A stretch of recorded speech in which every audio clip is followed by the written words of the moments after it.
gumamit kayo ng mga stronger term na para i-denounce yung ginagawa ng NGCP dito. Si Presidente nga galit na eh. Huwag yung napakamote sagot nyo eh. Malambot pa ho kayo. Tapos pag kinakausap namin kayo off the record or pag tayo-tayo lang, mali yan. Pero pag nandito sa harap, misappropriation yan. Parang takot pa kayo dito sa NGCP. Mayaya naman kayo kila Governor dito, Governor Defensor, Governor Nava, si Mayor Tenyas. Nanggagalaiti na, tapos sabihin nyo, misappreciation. Oh, yung boss nyo sa DOE, galit na rin. Kayo dyan sa ERC, Transco, malumanay. Diba? Malumanay Parang lang po binibaby-baby nyo pa ito. Hindi po. Your Sabihin nyo Honor, na agad na mali yung pinagsasabi nila. Ay, di ba, hindi kami sang-ayon sa ERC sa pinagsasabi ng NGCP dahil, etc., etc., etc. Ganon din kayo, Mr. Lainez.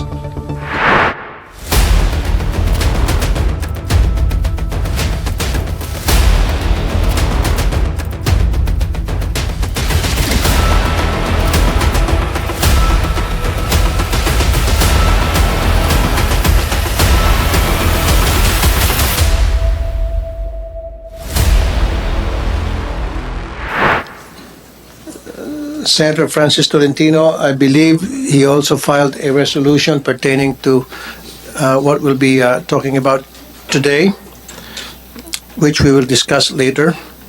With this, I hereby declare the presence of a quorum. May we first request the committee secretary to restate our agenda for today's hearing. Thank you, Mr. Chair. For today's agenda, we have number 1, Senate Resolution number 46, Operations of the National Grid Corporation of the Philippines, introduced by Senator Gatchalian. Senate Resolution number 47, Plans of the Department of Energy to provide long-term solutions to power supply shortages, introduced by Senator Gatchalian. Senate Resolution number 49, National Strategy of DOE to ensure the country's energy security and self-sufficiency, also introduced by Senator Gatchalian. Senate Resolution number 556, the continuous supply of electricity, introduced by Senator Villanueva. Senate Resolution number 579, Panay Island Electric Situation, introduced by Senator Grace Fu. Senate Resolution number 607, Successive Electric Transmission System Disturbances, introduced by Senator Gatchalian. And Senate Resolution 609, Power Outages Due to Lapses in the Transmission System, introduced by Senator Tulpo. Apart from the resolutions mentioned, there are 3 pending resolutions that have yet to be referred to the Committee on Energy. Senate Resolution number 892, resolution directing the appropriate Senate committee to conduct an inquiry in aid of legislation into the recent power outage in Panay Island due to lapses in the operation of the National Grid Corporation of the Philippines, introduced by Senator Marcos. Senate Resolution number 894, resolution urging the Committee on Energy to conduct an inquiry in aid of legislation on the continuous blackouts in the Iloilo following the recent power outage in Western Visayas, and urging the Department of Energy and the National Grid Corporation of the Philippines to find a more sustainable solution to the energy supply in the region, introduced by Senator Tolentino. And Senate Resolution number 896, a resolution directing the Senate Committee on Energy to conduct an inquiry in aid of legislation on the massive blackout and power disturbance in Western Visayas, introduced by Senator Raffy Tulpo. That will be all, sir. Thank you. Thank you, Comsec. Pending the referral to the committee, will conduct a motu proprio investigation on the widespread power outage in Panay Island, which occurred on January 2, 2024, to identify the cause of the power failure and urge the Department of Energy and the National Grid Corporation of the Philippines a comprehensive plan of action and a more sustainable solution to the energy supply in the region.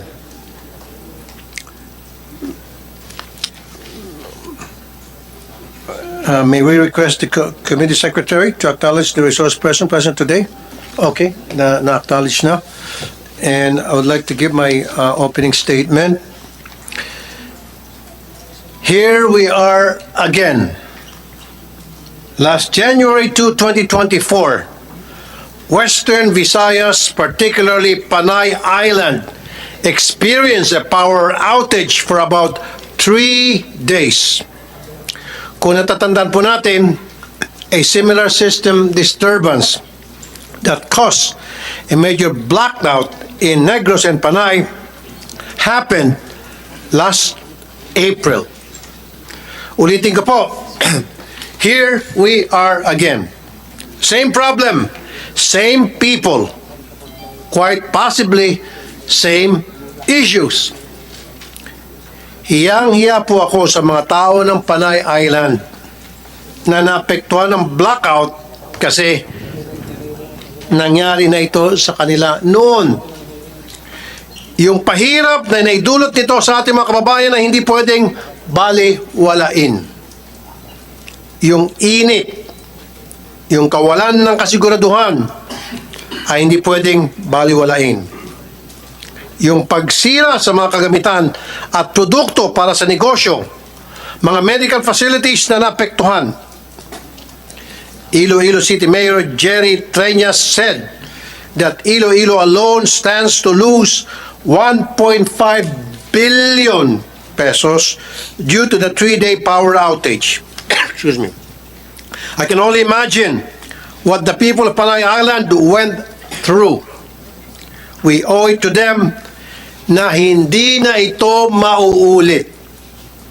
And so, para sa mga nandito ngayon sa hearing na ito, mga government agencies, DOE, ERC, NEA, mga power industry players, NGCP, IEMOP, PELRECA,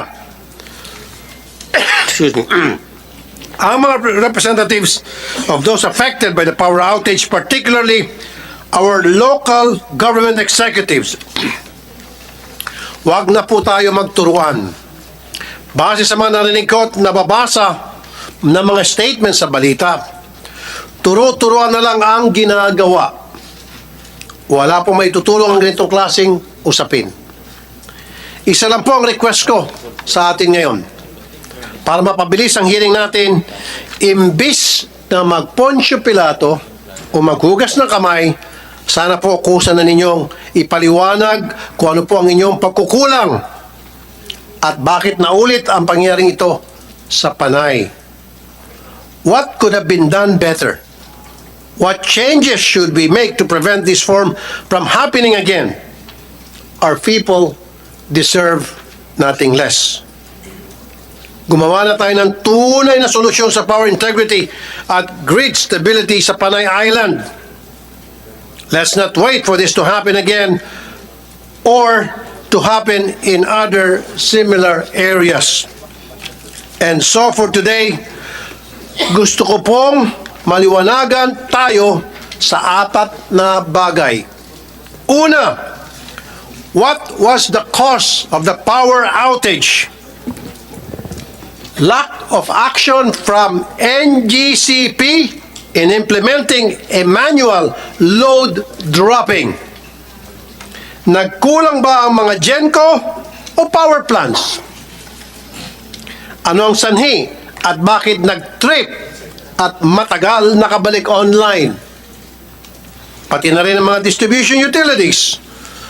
Kulang ba sa protective measures ang grid? Ang mga planta, ang mga distribution utilities. Pangalawa, how similar is this case to the April 2023 na Panay blackout? There have been findings made by DOE on the blackout and measures that have been recommended. Were there measures carried out? If yes, how can this happen again? Is this still because hindi pa din natatapos ang Cebu Negros Panay Backbone Project? Pangatlo, what could each power industry player do to avoid this from happening again sa Panay or other similarly situated areas? At pangapat, who should be held liable for the losses of those affected by the blackout?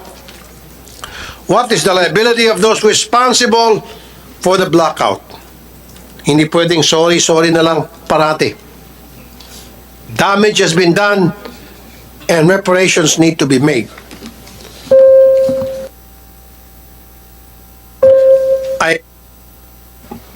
I expect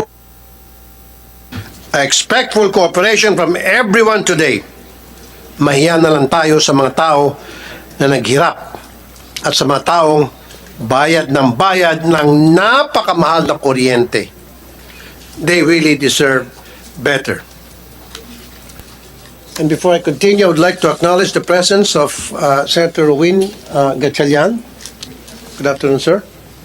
And of course, Senator Chis Escudero. And now,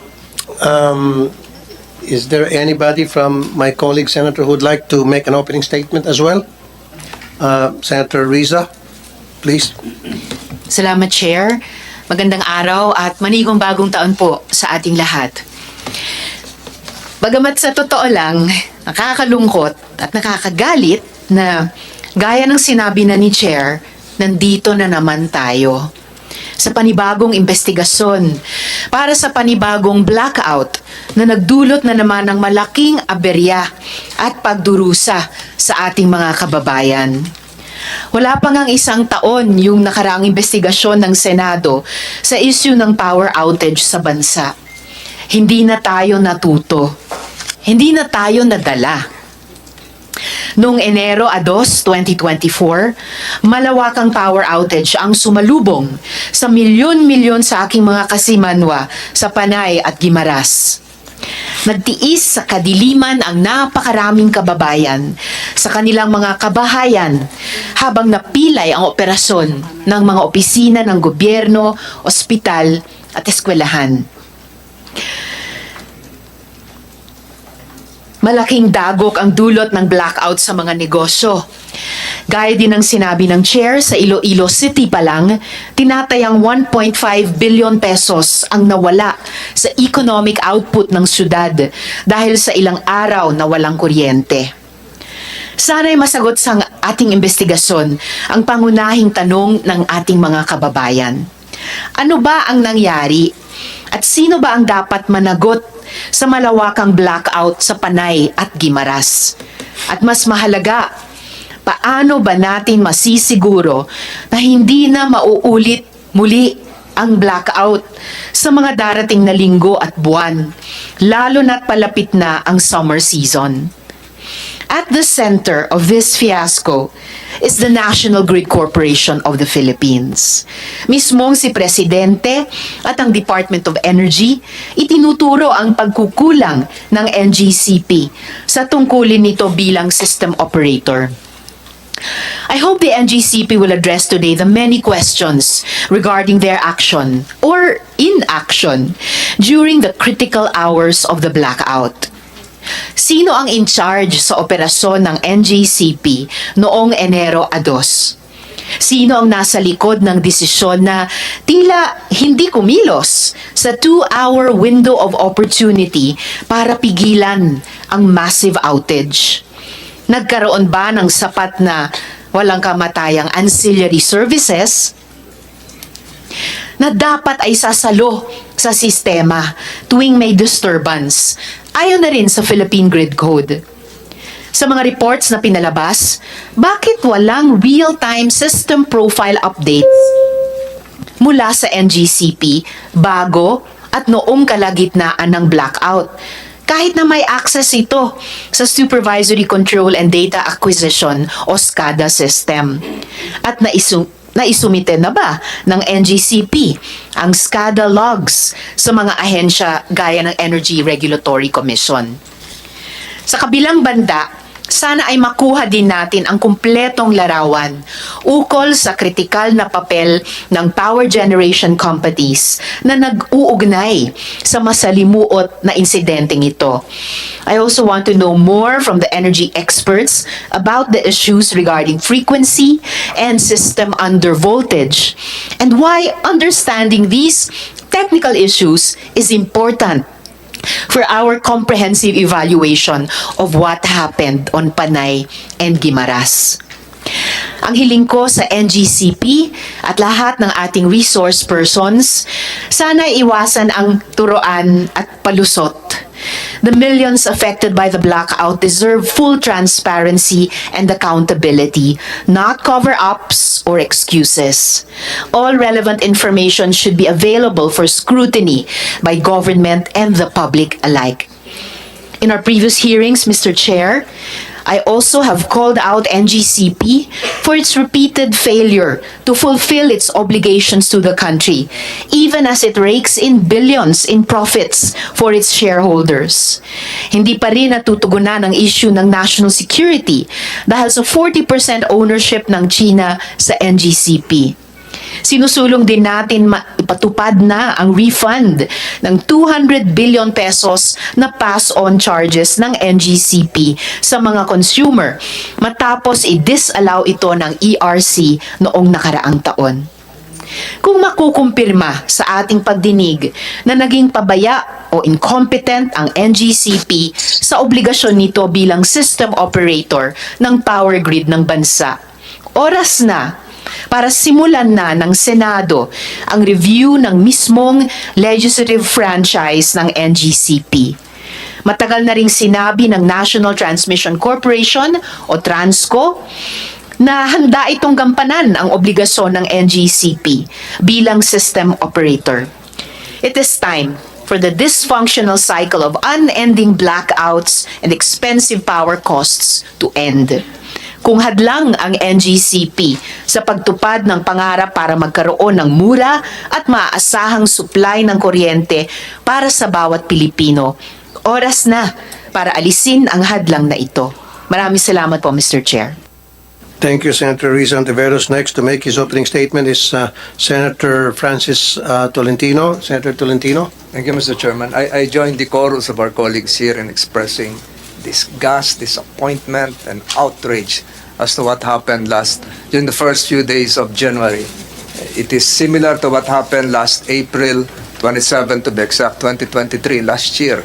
Ulit-ulit na lang po ito. I also likewise re-echo what Senator Ontiveros just said a while ago, that perhaps there is a need to revisit Republic Act 9511, the franchise granting NGCP the power to the business to convey transmission of electricity. Mr. Chairman, perhaps the bottom line here is Section 2 of RA 9511.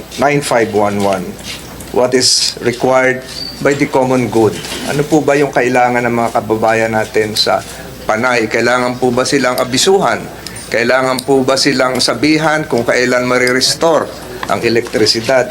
Perhaps, Mr. Chairman, that there is a violation if we look at the immediate actuations given by the NDCP. NGCP's failure to immediately acknowledge their shortcomings in managing the Panay power outage further erodes trust and raises concerns about their commitment to transparency and in addressing systems issues within their operations. And if you look at, Mr. Chairman, if you look at Section 3, baka nakakalimutan nila, yung nakalagay po doon na words, yung industry standards, hindi lang po yung technical standards, kasama rin po doon yung transparency and accountability. Yun po siguro yung hinihintay at hinihiling ng ating mga kababayan nung napakahirap na 3 o 4 na araw na nagdaan noong Enero na walang tugon na nadinig except for some radio interviews coming from the NGCP.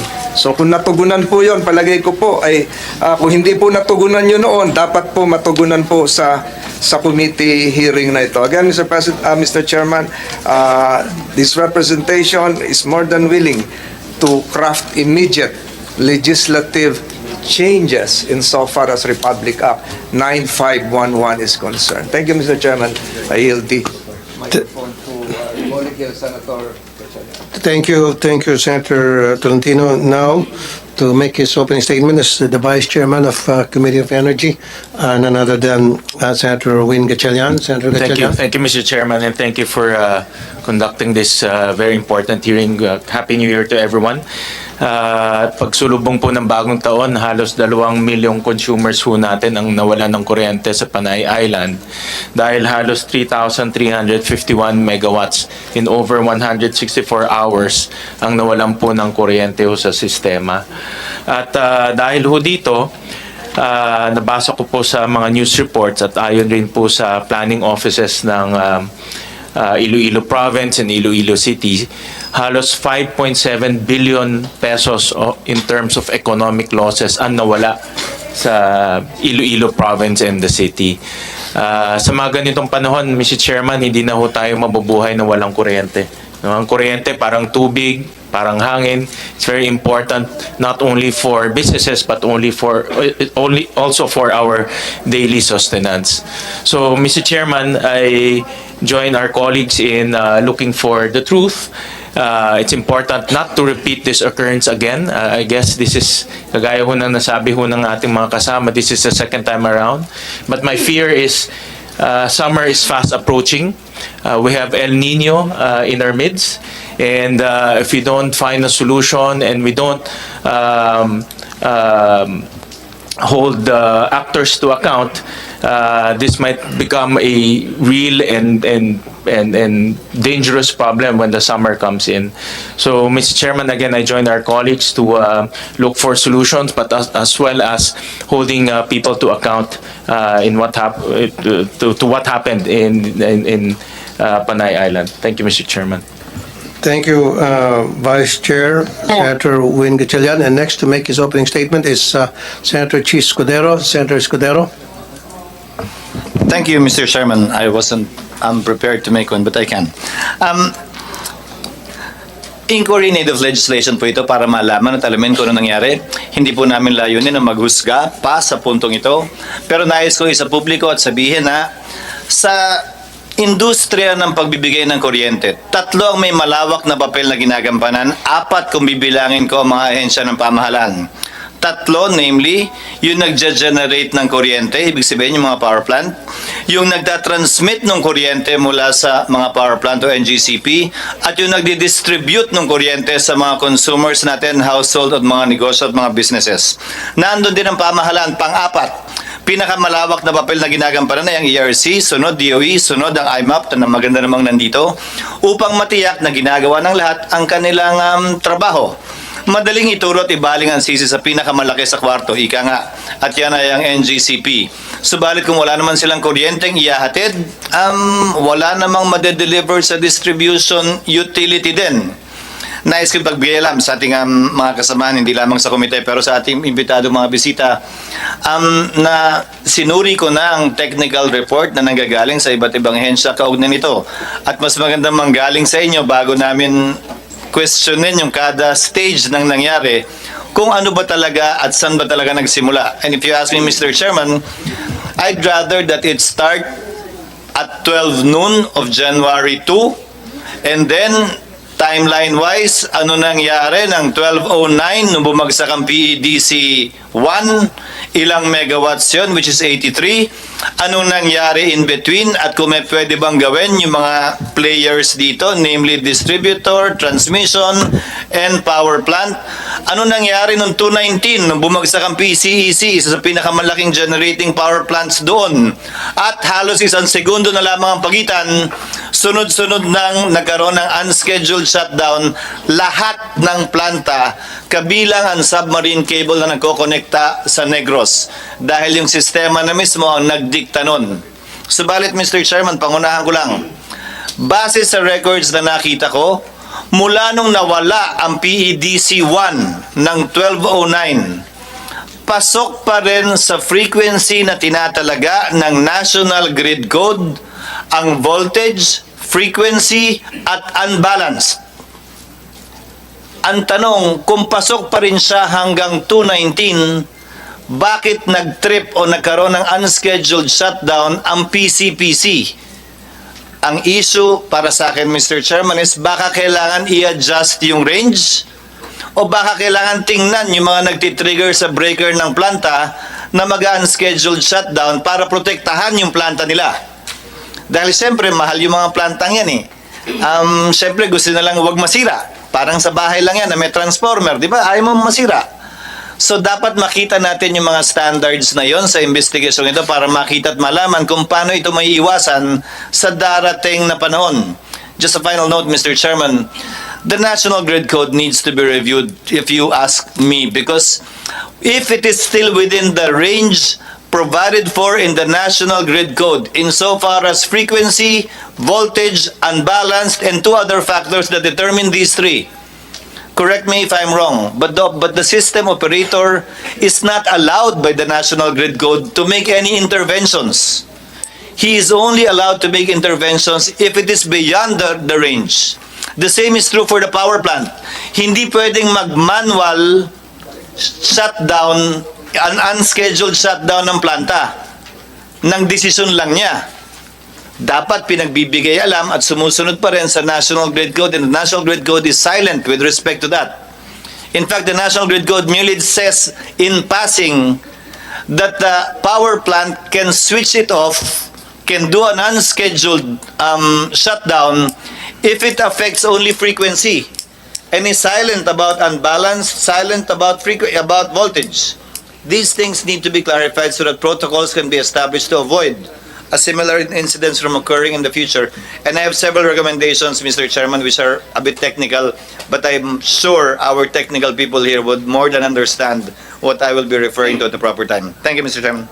Thank you, Senator Chis Cordero. And now, finally, Senator Bato de la Rosa will make his opening statement. Senator? Thank you, Mr. Chairman. I would like to thank the chairman for calling this hearing, and I just would like to inform our resource persons, Mr. Chairman, that right now the Senate is still on break, and because of this issue, we have to come here para ma-address natin itong problema na ito. Kaya I am asking for your full cooperation, your utmost cooperation on this matter para ma-address natin itong problema na ito. Dahil kami, naka-break kami ngayon. Balikan lang kami sa Senado dahil napaka-importante po ito. So huwag natin sayangin itong oportunidad na ma-address natin itong issue na ito with this hearing. Yun lang, Mr. Chairman. Maraming salamat. Thank you, Senator De La Rosa. Now may we ask the agencies invited to proceed with their presentations. And for the orderly conduct of our proceedings, may we request all questions be reserved after all agencies and stakeholders have finished their presentation. Anyway, before anything else, may we add to the records Senator Grace Poe's manifestation, as well as Senator Joel Villanueva's opening statement.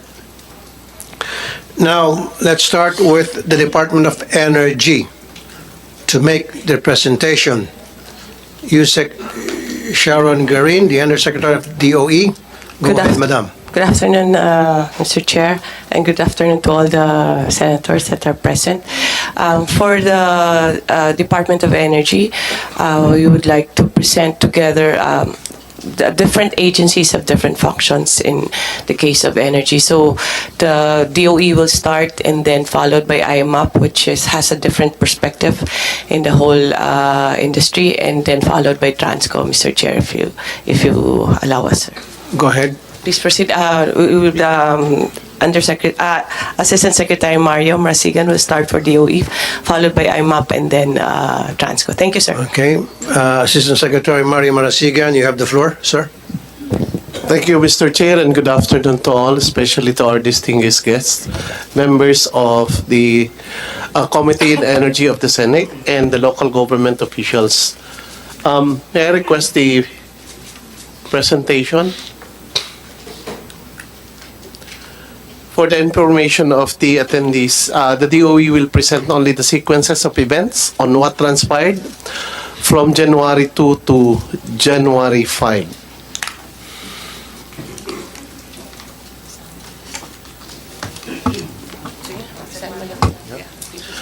So to start with, by midday of January 2, the system operation as well as the power supply situation in Panay are all in good conditions. Unfortunately, by 12:06, the Unit 1 of Panay Energy Development Corporation in Panay Island, which is a coal-fired power plant with 83 megawatts, tripped due to boiler pit pump. This is an internal problem within the system. So they have an automatic mechanisms that is triggered by too much vibration in their system.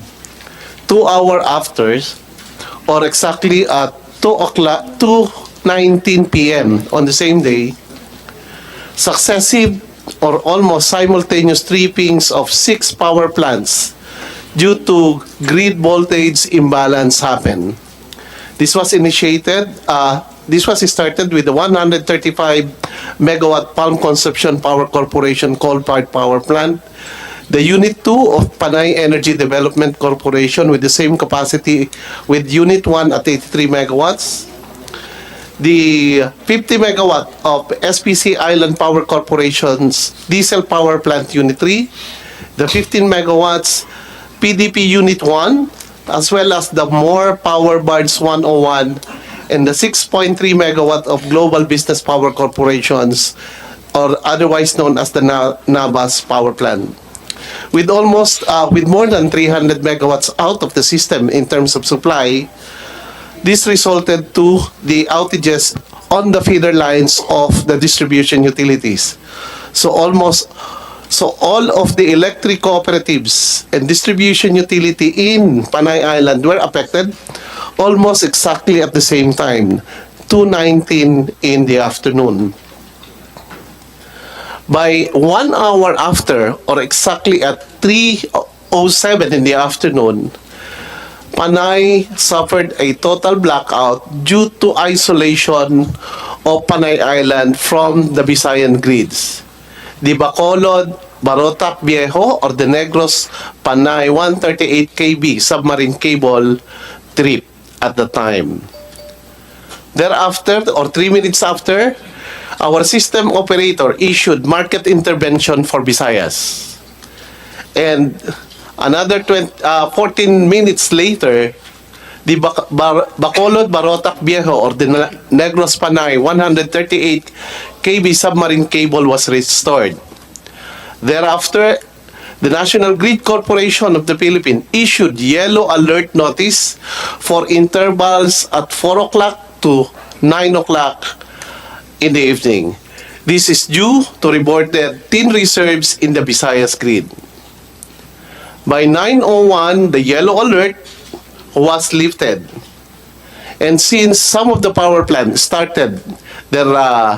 restarted their power plants, by almost midnight or 11:45 in the evening, Panay Energy Development Corporation Unit 2 with 83 megawatts has synchronized to the grid.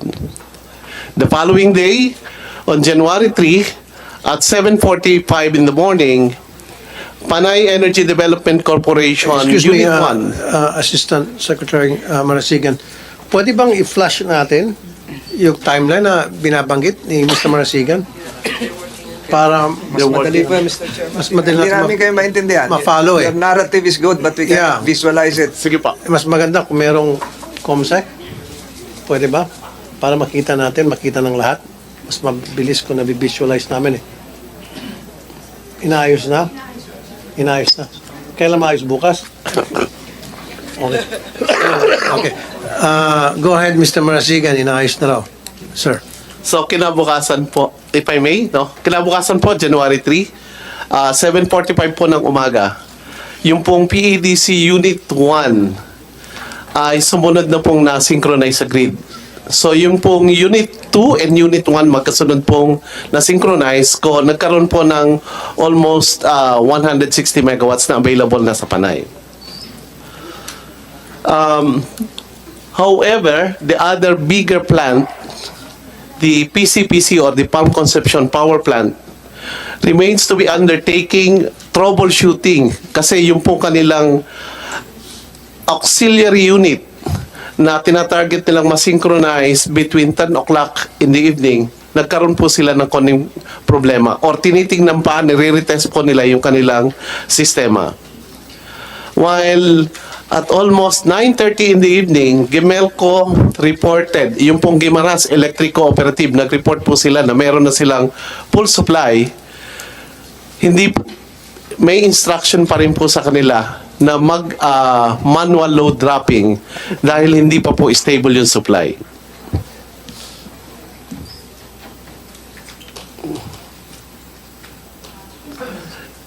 Ang susunod po kasing mga accounts na ito na yung mga oras na nawalan ng kuryente. Yung mga nawalang kuryente na electric cooperative, isa-isa na pong nabibigyan ng supply or nagkakaroon na po sila ng allocation. Pero yung pong allocation na binibigay ay hindi sapat para sa full energization ng lahat nilang mga feeders. Ang ibig pong sabihin nun, meron po silang pinaprioritize na mga areas at nagkakaroon pa rin po ng manual load dropping o rotational brownouts. Ang isa pong magandang example dyan ay yung pong nangyari sa Aklan Electric Cooperative. Dahil po alam naman natin na pangunahing business po, yung ekonomiya po ay nasa tourism, naapektuhan po at na-isolate din yung ating Boracay Island. Kung kaya nung magkaroon po ng counting supply ng electricity, habang nagkakaroon po ng manual load dropping or rotational brownouts sa Aklan, inuna po nilang magkaroon ng complete energization ang Boracay at ang city ng Kalibo para po naman sa ating mga hospital, government offices at pati na rin po sa airport. So yung pong ating mga electric cooperatives sa iba't ibang pamamaraan, nagkakaroon po sila ng prioritization habang ini-implement nila yung manual load dropping or rotational brownout dahil po sa limited supply pa ng kuryente. Ito po ay habang hinihintay natin na makabalik sa linya yung pong lahat ng power plant sa Panay Island. Towards the afternoon po, or halos, by the way po, pati po yung ating private utility sa Iloilo City, yung pong More Electric Power Corporation, nagkakaroon pa rin po sila ng manual load dropping. Alam naman po natin na sentro ng komersyo ang Iloilo City, subalit meron po by 9:30 in the morning po, almost a little over 60% pa lang po yung naibibigay sa kanila, kung kaya't 14 out of 24. Next slide please. Ano na po tayo? January 4. Yan. Thank you. 14 out of 24 feeders pa lang po nila yung merong kuryente. So hindi pa rin po lahat. By 4 o'clock po in the afternoon, ang Palm Conception naman po ay nagbigay ng information sa atin na nagre-ready na po sila at they are on track for the synchronization of their system. Pagdating po sa January 5, next slide please. Dito na po natin na makikita na by 1 o'clock, 1:33 a.m. ang Palm Conception Power Corporation coal-fired facility with an 135 megawatts capacity, nag-umpisa na po silang magkaroon ng supply. Nag-start po sila ng 6 megawatts at dahan-dahan po sila nagkaroon ng ramping activity hanggang sa nagkaroon po sila ng supply o nakakapagbigay na po sila ng supply na 50 megawatts sa grid by 7:30 in the morning. Dito po, panibagong timeline na nakikita po natin, between 11:27 and 12:35 in the afternoon, lahat po ng affected DUs at electric cooperative eventually nagkaroon na po ng full energization. Ito po ay after the declaration na stable na po ang operation ng Palm Conception Power Corporation coal-fired facilities, pati na rin po yung deklarasyon ng NGCP ng stability ng ating grid system. So nagkaroon pa rin na rin po ng pagtatanggal or yung lifting ng ating market intervention sa Visayas by 12:34. At nasa normal operation na po ang ating wholesale electricity spot market by 12:40. Of course, eventually po, yung pump consumption, na-reach na po yung kanyang full capacity just before 1 p.m. on January 5. Dito na po yung signal na meron na pong full operation at nasa normal electricity services na po ang buong isla ng Panay, kasama po ang Guimaras at ang Boracay. So, dyan po nagtatapos. Yan po yung presentation ng DOE. This will be supported po by the presentation of IMOP and Transco as indicated by Undersecretary Garin. Maraming salamat po sa lahat. Thank you, Assistant Secretary Mario Marazigan. Next to make the presentation, meron ko pang isang 8. Okay. I would like to call the attention of the local government units sa Iloilo City. Si Honorable Mayor Jerry Treñas. Mayor Treñas, can you hear us?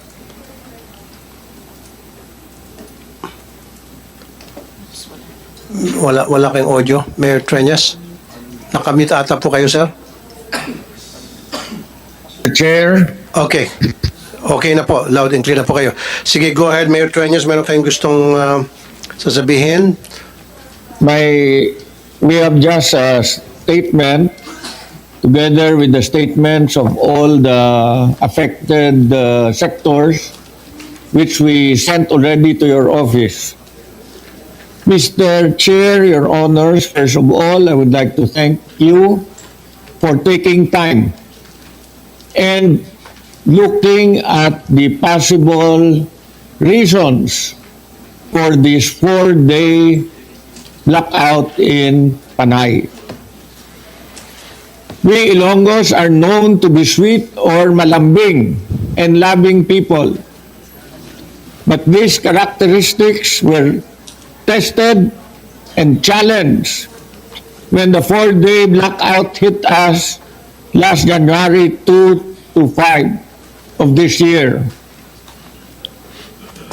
Who can still afford to smile when for the first time you have to sleep in plazas or barangay gyms or the esplanade because of prolonged brownouts, turning houses into hot ovens? Who can still afford to smile if your loved ones with medical conditions,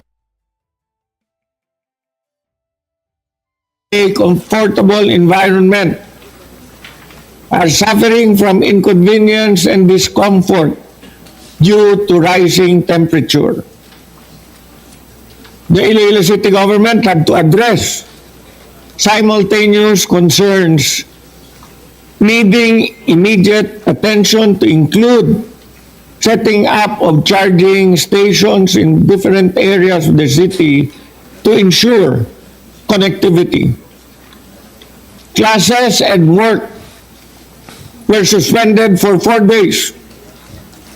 City Hall services were interrupted and local businesses were greatly affected. Our local economy has suffered an estimated 500 million losses a day or 2 billion in 4 days because the brownouts and blackouts started on a Tuesday and ended on Friday at 12:54. This is the second time that we suffered prolonged blackouts and brownouts. The last one happened in April of 2023. We do not deserve this. No one deserves this. And I ask anyone who is present here, are you willing to have a 4-day blackout brownout? Because I will give you a medal.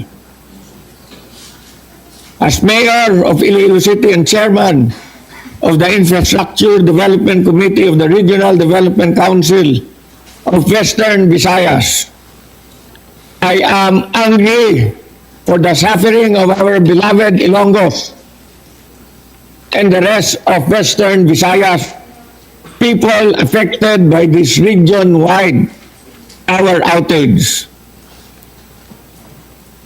I would like to thank President Bongbong Marcos, Secretary Raffy Tulpo Uminit of the Department of Energy, Senate President Mig Subiri, your good office, Mr. Chairman, Senator Win Gatchalian, Senator Risa Ontiveros, Senator Grace Poe, Senator Francis Tolentino, Senator Joel Villanueva.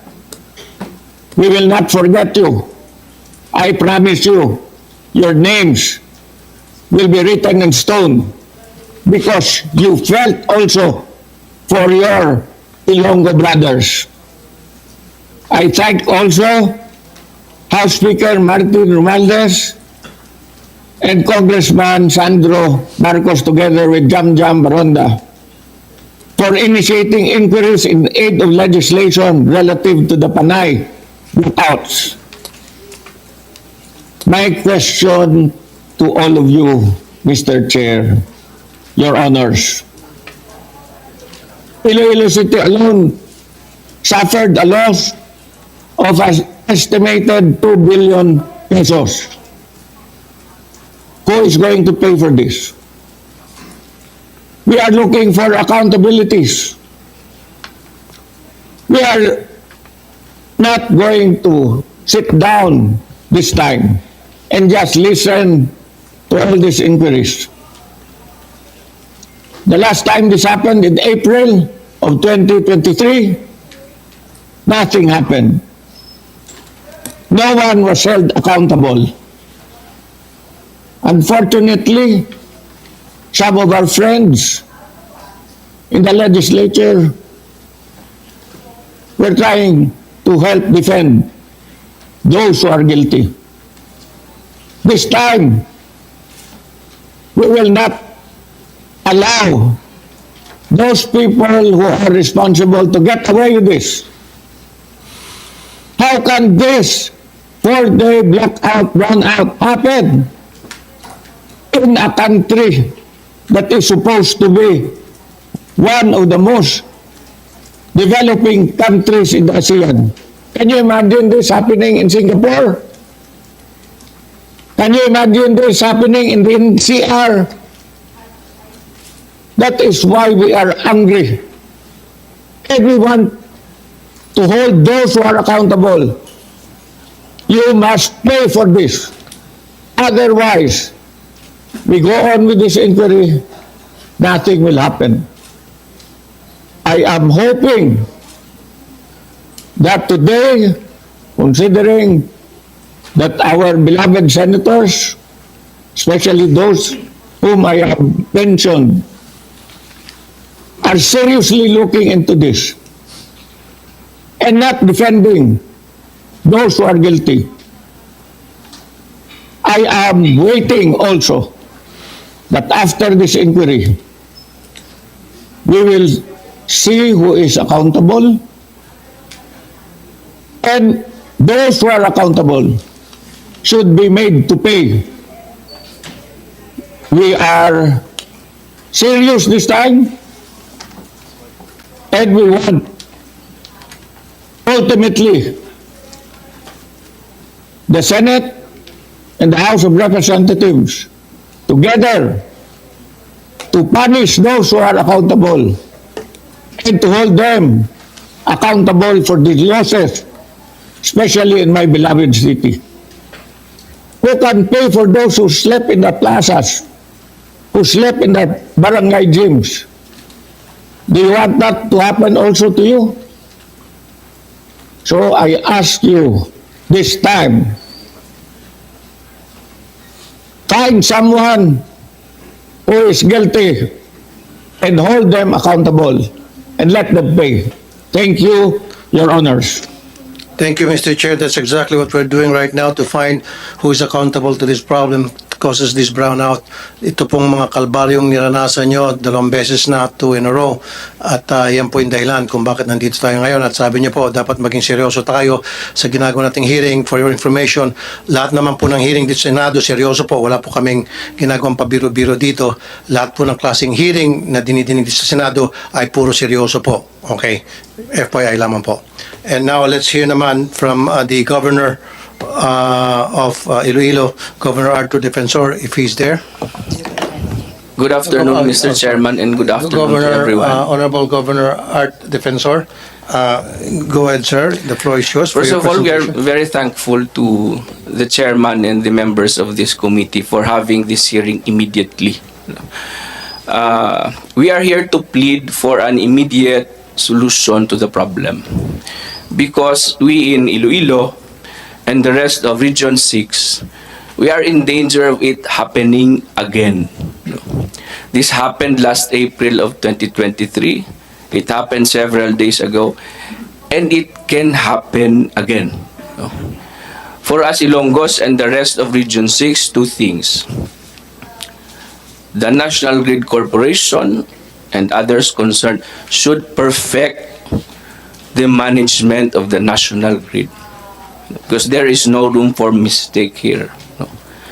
Second, the completion of vital infrastructure like phase 3 of the Cebu Negros Panay backbone and other ancillary civil structures to strengthen the grid. Otherwise, the blackout can happen again. Because, Mr. Chairman, machines really fail, whether it is a washing machine or it is a coal-fired power plant. That is why trips really happen as a matter of course. You can correct me later if I am wrong. What is important is that our grid must be able to withstand the trips and the disturbances and the anomalies physically and management wise. So, Mr. Chairman, that is why we seek for the for compliance with these 2 things, Mr. Chairman. A grid without a backbone or a national grid without a backbone is not a national grid, Mr. Chairman. A national grid with an unfinished backbone is a weak national grid. So that is why if we don't address these matters, Mr. Chairman, the blackout will happen again.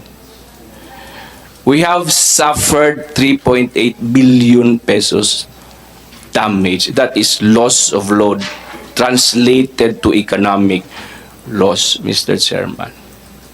We in Iloilo and the rest of Region 6, we are positioning to take legal recourse to vindicate the rights of our people and so that they can be compensated for the damage done.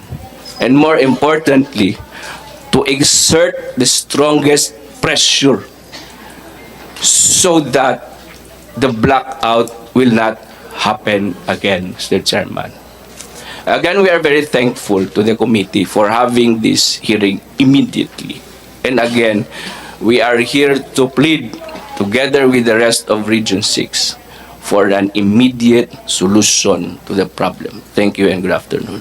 Thank you, Honorable Governor Arthur Defensor. And now let's hear from the Governor of Guimaras, Governor Carlos Raman Nava.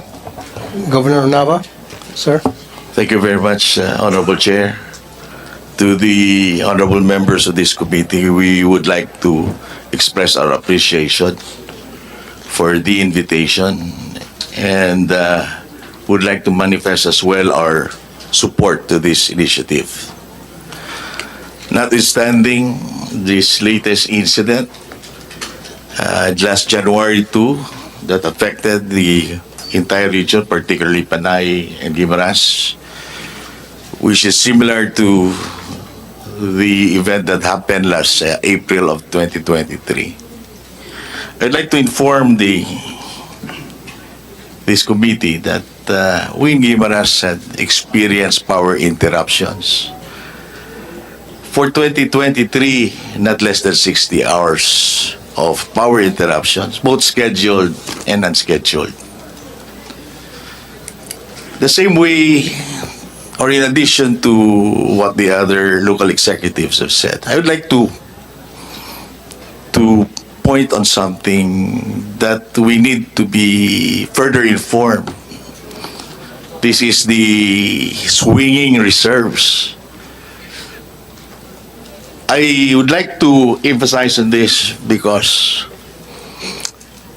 there is a substantial bill that Gimelco receives, our electric cooperative, from NGCP, I mean.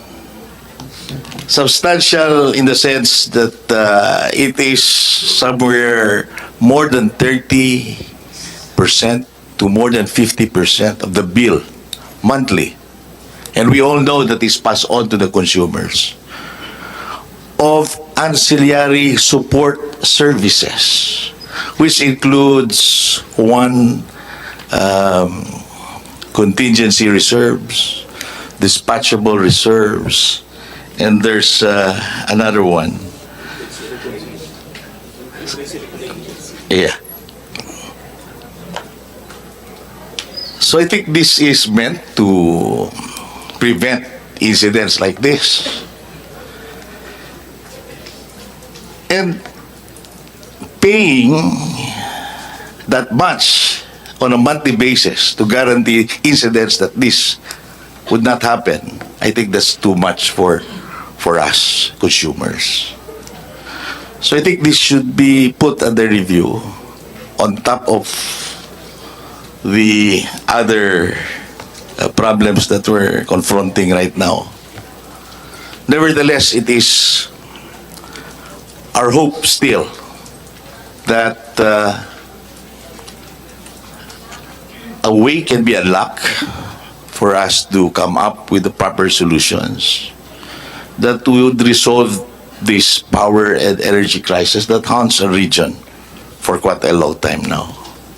So this is not new, this is recurrent, and this may be persistent. And I think it is high time that I have to resolve this as much as possible, as soon as possible. Thank you, Your Honors. Thank you, Honorable Governor Carlos Nava, Governor of Guimaras. Now, I would like to request the agencies that will be making presentations to make it brief for time consideration para magkaroon tayo ng pagkakataon ng tanungan mula sa mga kasama kong senador dito. Now, let's move on. Next is the National Electrification Administration, NEA, to make their presentation. Wala. Good afternoon, Mr. Chair. I think our presentation is covered by the presentation of DOE already. All right. And then how about the Energy Regulatory Commission, or ERC? Attorney Mona Lisa de Malanta, the floor is yours. We do have a presentation, Your Honor, but I think IMAP would like to present first. Okay. We can yield the floor to IMAP first. IMAP. Okay. And would that be the Independent Electricity Market Operators of the Philippines, represented by Engineer Robinson Descanso. Yes, Sir. Mr. Chair, Honorable Chair, Honorable Senators, and all present in this hearing, good afternoon. Can we share the presentation, please? Okay. Our presentation is basically the market operator's perspective of the Panay power interruption beginning January 2, 2024. Next slide, please.